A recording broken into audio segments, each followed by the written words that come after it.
But as a student of the industry, I've always loved Knott's Berry Farm. It's always a great family place, great heritage. It's beloved, but it also has a really unique model. The way that it started, it was founded, and still has a marketplace where a lot of retail and food capacity is outside of the gate, and you don't even have to pay a ticket and still come and get a chicken dinner and celebrate in the pond. So I love the whole concept. And I think, consciously today, the way that we're planning the park and the entertainment team has embraced the heritage of the park with things like Ghost Town Alive, very unique.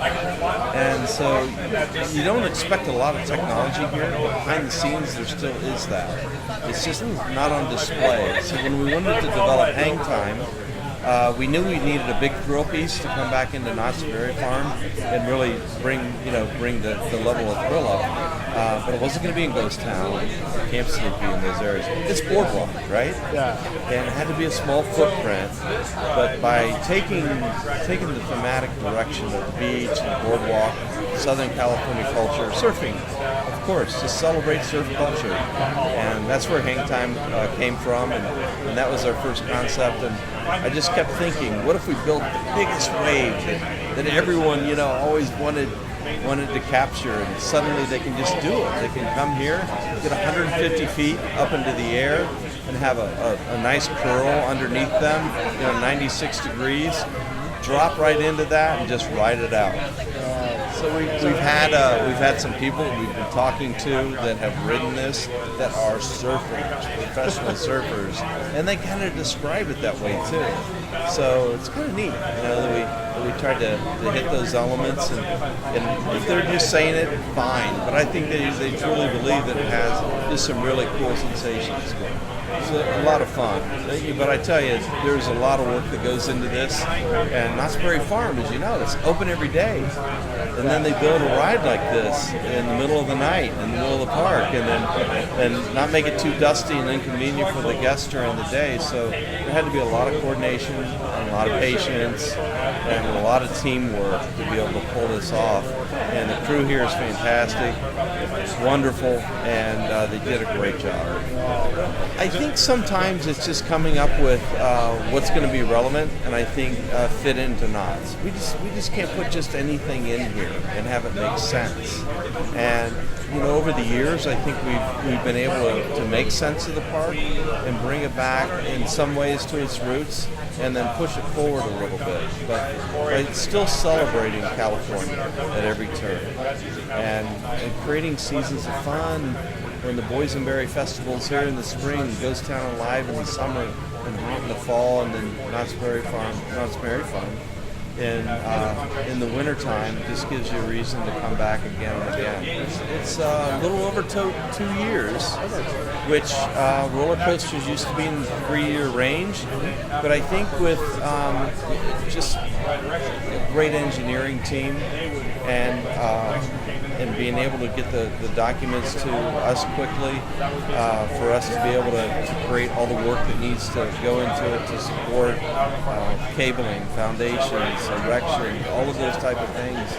I think we can abbreviate that time a bit. So about a year on the boards and about a year to build. That's what coasters are doing these days. Sometimes you run into interesting things in a park that's been built up from the 20s. Like sometimes the electrical wiring isn't where you thought it was going to be, or the construction surprises that you get are always quite interesting here. Many of our other parks are modern parks. They were built with utility corridors and infrastructure that's sufficient. And here, it's kind of a crapshoot sometimes. But I think at the core of it, we were trying to reflect a family park with a thrilling ride, and being able to get the height restriction with a really nice restraint system down to 48 inches. That hit our target perfectly. Because we really want to have a broad audience being entertained here, because that is our audience, right? And if we were up higher and put it in that higher thrill category, then just fewer people could ride it. So I don't know, 48-inch high could be 7 or 8-year-old, depending on your gene pool, could go lower, like a 6-year-old possibly. But yeah, so that was one of the strategic targets, is to create a family attraction with high thrill potential. Is that easy to figure out? Or No. Doesn't that all sound conflicting? Oh yeah. Families and thrill. But again, I think credit to the team. When you ride this ride, it's so smooth. And so all the turns and the banking are perfectly put together, and the pacing of the ride. And sometimes I see 5 inversions and a 150-foot vertical lift with a drop that's better than 90 degrees, and people are going to look at it and say, "No way, I'm not going to ride it. I mean, this is crazy."